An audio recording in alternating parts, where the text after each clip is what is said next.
Now, if your sole purpose of clicking on this video is to find out what I actually think about Raya and the Last Dragon, well, I think it's a pretty good film, but today we're changing things up a bit.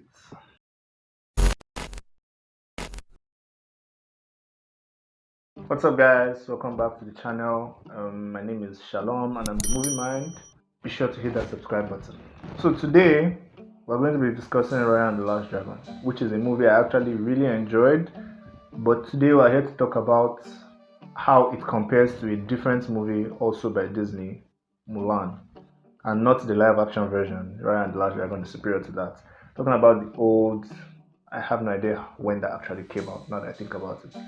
Talking about the old Mulan. So today we're talking about Raya and the Last Dragon and how it fails at being Mulan.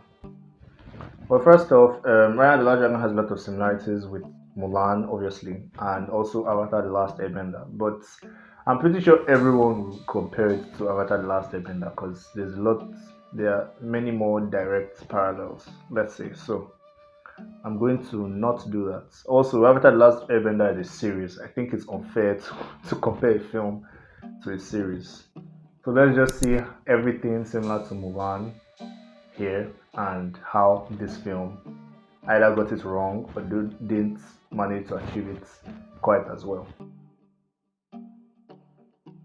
So first off, the journey, let's say, of Raya in Raya and the Last Dragon was too easy. There were no obstacles.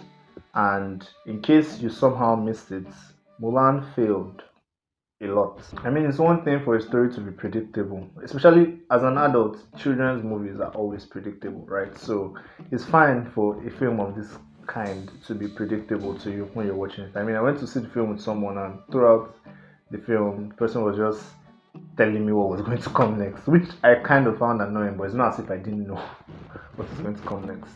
So yeah, it's one thing to be predictable, but then everything here was just too easy for the lead character of the story. There were no real obstacles for her goal. She needed to acquire 5 gems, and she just went ahead and acquired 5 gems. Like the last one was a bit dicey, but the way it turned out was also not particularly obstacle-ish. In Mulan, her first challenge was selling herself as a man and then like not sucking at it and then trying to hide that from everybody else on camp. So like there were a lot of problems in Mulan. It was too easy for her, so there's no real stakes when it doesn't feel like anything could possibly go wrong. The next thing is hollow or underdeveloped side characters. So in Raya and the Last Dragon, we have the corn baby, the 3 monkeys, the Silo guy, and the butt kickery guy. I don't know any of their names, and it hasn't been that long since I watched the film. Whereas in Mulan, we have Shang, Po, Ling, and Yao, I think. Yeah, and granted, there are 2 movies, but it hasn't been. I haven't watched Mulan anytime recently, and I still remember their names because they were better characterized, so they're easier to remember, right? All of the side characters in Raya and the Last Dragon just had like their thing, and that was about it. Never really did anything else but that. So I think this is where people would draw the biggest parallel to Avatar: The Last Airbender because it's like Team Avatar but for Raya. But like I said, Avatar is a series, so Avatar took, I don't know if it came out over 3 years, but it took 3 seasons to acquire and develop these characters. Raya and the Last Dragon had like 1 hour 30 minutes. So I think it's fine. It's fine if they don't develop their characters in the degree that Avatar did, but then they should at least try to achieve what Mulan did, right? Make one other character as important to Raya as Raya, and then just barely explore the rest or something. Because like Shang was so important that we had to find out about it, but then the remaining 3, like I'm pretty sure it's just their taste in women that we found out, but that was enough for me to not forget them. So you don't need to do the most. You can just little tidbits help. Little tidbits help. And tragic backstories don't always count as character development because, especially in a world like this where everybody has a tragic backstory, nobody cares. Up next is the fact that Raya was basically an extremely untrusting Mulan. So, I mean, like, you have to hand it to them. They really gave her a reason to be this mistrustful. I don't know if that's the word.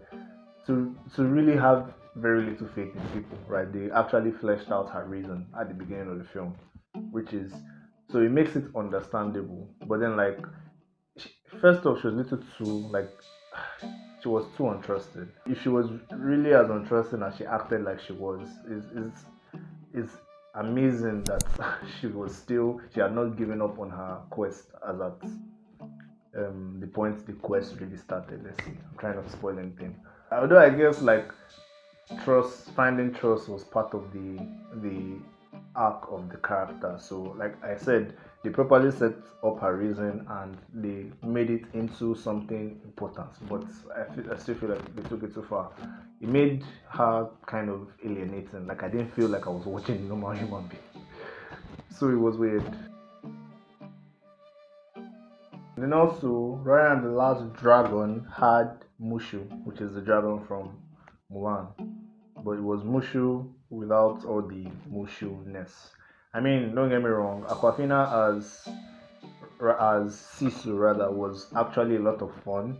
Although it was kind of weird how she was like a lot of her jokes were like sound like someone that was born in the 21st century, whereas the film is set in God knows when. So that was weird. But like she was a lot of fun to watch on screen as well. So it was just that, like I said, given the fact that it has some similarities to Mulan, it's hard to not compare it. Let's see. And Sisu was not as Mushu. Mushu was like several times more fun than Sisu. And last but not least, Raya and the Last Dragon had a rushed conclusion. I'm pretty sure the end of the film lasted like 5 minutes. And yeah, I don't know. That was weird because I'm pretty sure the ending of Mulan started after. I'm pretty sure the ending of Mulan started like on the mountain, and I don't know how long that actually was, but it feels like I watched at least a good half hour of film before it actually ended. So it was a lot more engaging, and like the actual resolution was, I found that very underwhelming. I mean, both Avatar and Mulan have very emotional and or philosophical themes over the course of their stories, but they don't end their stories but with philosophy. They still end it in a battle. You still have to do the battle somehow, find a way to do it. So here they just, oh, she's untrusting, she has to learn to trust, and like once she learned to trust, the problem was solved. I don't know. I found that quite underwhelming. Overall, like I said, I actually really enjoyed Raya and the Last Dragon. This is just me um comparing it, I guess. This is just me comparing it to something else I really enjoyed that it has some similarities to. So, yeah, I don't think my rating is required here. Like I said, I really enjoyed the film. You have to take my word. You have to take my word for it. Maybe I'll talk about everything I like about Raya and the Last Dragon in another video. I don't know. We'll see. Come to the end of another video. Thank you for watching. Be sure to leave a like and subscribe and share with your friends. See you next time. Peace.